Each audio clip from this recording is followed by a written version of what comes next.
Huge একটা launch ইভেন্টের মাধ্যমে Oppo A60 কে লঞ্চ করেছে Oppo বাংলাদেশে অফিসিয়াল ভাবে। বাট গাইস, আপনি কি জানেন যে এই ফোনটার মধ্যে কত বড় বড় ঘাবলা রয়েছে? সবকিছু ক্লিয়ার ভাবে বলছি। First of all, Oppo A60 ফোনটার ডিজাইন পুরোপুরি পলিকার্বনেটের, আর পেছনের ডিজাইনে কিছুটা রিফ্রেশমেন্ট এনেছে Oppo। তাদের এই সিরিজের বেশ কিছু স্মার্টফোনে এইরকম সিমিলার টাইপের ডিজাইনকে রেখেছে তারা।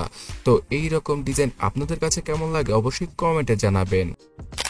186 গ্রাম ওজনের সাথে আসা Oppo A60 তে রয়েছে 5 হোল কাটআউটের ডিসপ্লে, যেটা দেখে অনেকেই প্রেমে পড়ে যাবেন। বাট গাইস, এখানে অ্যামোলেড নয়, IPS LCD প্যানেলের ডিসপ্লেকে রেখেছে Oppo, তাও আবার 90 হার্জের। তার পাশাপাশি ফুল HD নয়, HD প্লাস রেজুলেশনের ডিসপ্লেকেই 23,000 টাকায় অফার করছে তারা, যেটা পুরোপুরি হাস্যকর।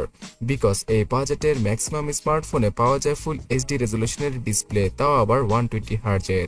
6.67 ইঞ্চির এই ডিসপ্লেটাতে অনেক বেশি পিক্সেলের ঘাটতি চোখে পড়বে। কিছুটা ব্রাইটনেস বাড়ালেই আপনারা ডিসপ্লেতে দাগ দাগ টাইপের কিছু দেখতে পাবেন। যেহেতু এখানে PPI ডেন্সিটি 264, তাই এইরকমটা লাগবে। আর ফোন দিয়ে ভিডিও দেখে অথবা টুকটাক গেম খেলেও তেমন একটা মন ভরবে না। সো ডিসপ্লেগত দিক দিয়ে পুরোপুরি ঠকিয়ে দিয়েছে Oppo। বলেন কি? তাছাড়া গাইস, Android 14 এর সাথে আসা এই স্মার্টফোনটি Android 15 এর আপডেট পেয়ে যাবে ColorOS 15 এর সাথে। বেশ কিছু অ্যাডস এবং ব্লোটারে দেখা পাওয়া যাবে এর UI তে, যেগুলোকে কিনে একটু চালাকি করে বন্ধ করে ফেললে ফোন চালিয়ে কিছুটা মজা পাওয়া পসিবল। তবে হ্যাঁ, এই স্মার্টফোনটার চিপসেটটা খুবই দুর্বল। স্ন্যাপড্রাগন 680 4G চিপসেটকে ইউজ করেছে Oppo, যেটা কিনা কিছুটা পুরনো, আর এখানে পারফরমেন্সগত দিক দিয়ে একদম নড়বড়ে এই চিপসেটটি। যারা কিনা বর্তমানে ফোন দিয়ে ভিডিও শুট করেন তাদের জন্য খারাপ খবর, বিকজ এখানে 4K তে ভিডিও রেকর্ড করার অপশন থাকবে না শুধুমাত্র এই চিপসেটটার জন্য।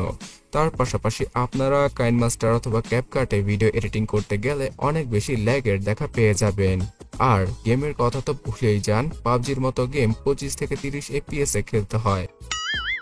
আর ফ্রি ফায়ারের মতো গেমটাও লো গ্রাফিক্সে রেখে খেলতে হবে যে কাউকে। তাই গেমিং অথবা পারফরমেন্সগত দিক দিয়ে এই চিপসেটটা অনেকটাই দুর্বল। বর্তমানে 14 থেকে শুরু করে 16-17 হাজার টাকার স্মার্টফোনে এইরকম চিপসেট দিয়ে থাকে অন্যান্য সকল ব্র্যান্ড। সেই দিক দিয়ে Oppo আমাদের অনেক বেশি হতাশ করেছে। বিশেষ করে এই চিপসেটটার GPU Adreno 610, এই GPUটা 5-6 বছর আগের স্মার্টফোনে দেখা যেত, সেটা এখন নতুন করে 23,000 টাকায় দিয়ে দিচ্ছে Oppo। তবে হ্যাঁ, মাল্টিটাস্কিং এ তেমন একটা প্যারা খেতে হবে না, বিকজ 8GB র্যামের সাথে 128GB ইন্টারনাল মেমোরি রয়েছে এই ফোনটিতে, তাও আবার UFS 2.2 ক্যাটাগরি। 8GB র্যামের সাথে আরো 8GB র্যামকে মনে মনে ভার্চুয়ালি যুক্ত করে 16GB র্যাম পর্যন্ত ইউজ করা পসিবল হবে। তবে স্ন্যাপড্রাগন 680 চিপসেটের সাথে 6GB র্যামের স্মার্টফোন লঞ্চ করলেই পারত Oppo আর কিছুটা প্রাইস কমিয়ে, বিকজ 8GB র্যামের মতো একটা ফিচার শুধুমাত্র হেভি ইউজাররাই ইউজ করে থাকে, আর হেভিলি এই ফোনটা ইউজ করতে গেলে পুরোপুরি হতাশ হয়ে যাবেন আপনি। ক্যামেরা সেকশনে 50 মেগাপিক্সেলের ডুয়াল ক্যামেরা সেটআপ রয়েছে পেছনে, আর এখানে 50 মেগাপিক্সেলের মেইন সেন্সরটাই কাজের। 8 মেগাপিক্সেলের সেলফি দ্বারাও তেমন আহামরি লেভেলের ছবিগুলো তুলতে পারা পসিবল হবে না ফ্রন্ট ক্যামেরা দ্বারা। ডে লাইটে মোটামুটি লেভেলের ছবিগুলো তুলতে পারা পসিবল হলেও লো লাইটে অনেকটাই জঘন্য লেভেলের ছবিগুলো তুলতে পারে Oppo A60। এই স্মার্টফোনটার সেলফি ক্যামেরাতে শার্পনেসের অনেক বেশি ঘাটতি পাওয়া যাবে, তবে টুকটাক কাজ চালিয়ে নেওয়ার মতো ক্যামেরা সেটআপ দিয়ে দিয়েছে বাজেটের মধ্যে Oppo। ফোনটির মধ্যে রয়েছে dual storage speaker, 3.5mm headphone জ্যাকের গর্ত, আর সাইড মাউন্টেড ফিঙ্গারপ্রিন্ট স্ক্যানারকে দিয়েছে Oppo ফোনের দরজা খোলার জন্য। নেই কোনো জাইরো সেন্সর, যেটা কিনা অনেকেই হতাশ করবে।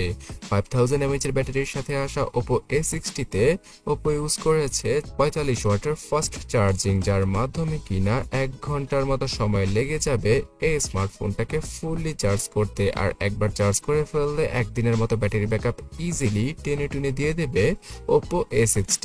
তো গাইস, 23,000 টাকা বাজেটে 8 মেগাপিক্সেলের সেলফি আর স্ন্যাপড্রাগন 680 মতো চিপসেট আমরা কেউ আশা করি না, বিশেষ করে যারা কিনা অনলাইনে ফোন সম্পর্কে কিছুটা ঘাটাঘাটি করেন তাদের জন্য তো Oppo অথবা Vivoর স্মার্টফোন নয়। A60 স্মার্টফোনে পাঞ্চ-হোল কাটআউটের ডিসপ্লে দিলেও এখানে শার্পনেসে অনেক বেশি ঘাটতি পাওয়া যাবে এইচডি প্লাস রেজুলেশনের জন্য।